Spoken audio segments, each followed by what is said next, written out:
tua palavra esconde, guardada no meu coração. Olá, queridos. Mais uma vez, nós estamos aqui e vamos seguir no texto de Neemias, falando sobre esse homem tão extraordinário.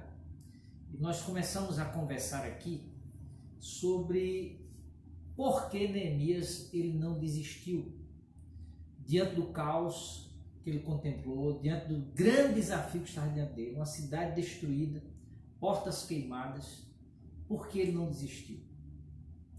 E a terceira razão que eu quero trazer para você, porque Neemias não desistiu, ele não desistiu porque ele viu além do visível.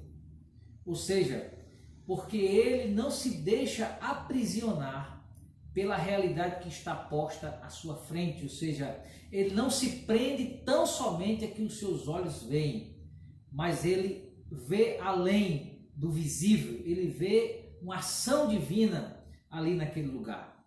Meus queridos, quando Neemias olha para aquela cidade em ruínas, ele vê o seu valor histórico.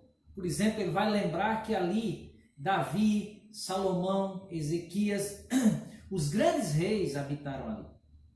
Quando ele olha para aquela cidade em ruínas, por exemplo, ele vai lembrar que aquele lugar foi palco de grandes ações de Deus. Deus agiu ali, manifestou a sua glória naquele lugar.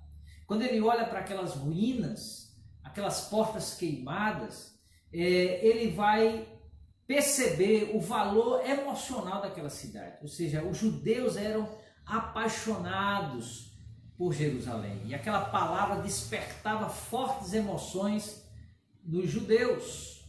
Quando Neemias olha para aquela cidade em ruínas, com as suas portas queimadas, ele vai perceber também o seu significado espiritual.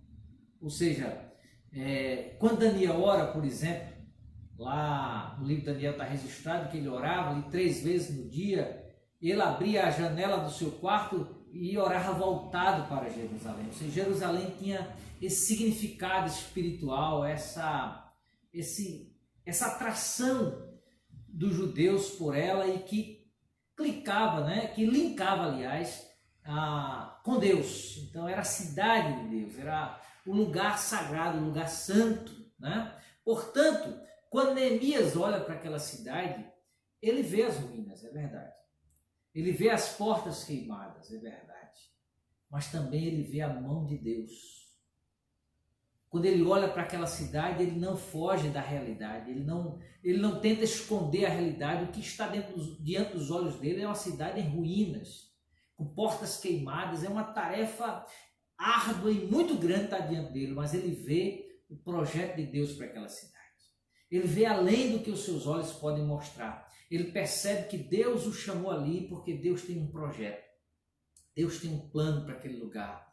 E ele consegue visualizar esse projeto de Deus, esse plano de Deus, essa ação de Deus. Então ele se torna uma pessoa fortalecida, inabalável na sua fé, porque ele não se deixa chocar e se deter tão somente por aquilo que os seus olhos estão mostrando. Ele exerce ali aquilo que a gente chama de fé. Ele vê o invisível. Por isso, querido, eu quero desafiar você também, como Neemias, diante do caos que está diante de nós. Nós somos levados todos os dias a enxergar realidades caóticas em volta de nós. A sociedade, nesse caos moral, ético que ela se encontra, a sociedade tomada por essa pandemia e o caos na saúde, tristezas por todos os lados, problemas por todos os lados. Mas Deus nos colocou neste lugar, nesse tempo histórico, para que nós não víssemos essa realidade apenas como os outros veem, mas que nós olhássemos para a realidade que está diante dos nossos olhos, enxergássemos como ela de fato é, difícil, dura, desafiadora, triste, mas ao mesmo tempo enxergar o projeto de Deus para as nossas vidas neste lugar. O que Deus quer fazer, o que Deus pode fazer, o que Deus vai fazer no lugar onde Ele tem nos colocado, e Ele vai usar a minha vida e vai usar a sua vida, Ele vai usar a igreja que Ele plantou nessa terra para operar grandes maravilhas nesse lugar que Ele tem nos colocado. Por isso, querido, eu quero que você se fortaleça, não se deixe afetar e tomar pela visão do caos, pela visão das ruínas, pelas notícias desastrosas, mas deixe que a palavra de Deus produza fé, uma fé inabalável no seu coração, e siga adiante, não apenas por seguir, mas entendendo que Deus tem um projeto para você, para a igreja, para esse tempo que nós estamos vivendo. Veja o agir divino nesse lugar, nesse tempo histórico no qual estamos inseridos.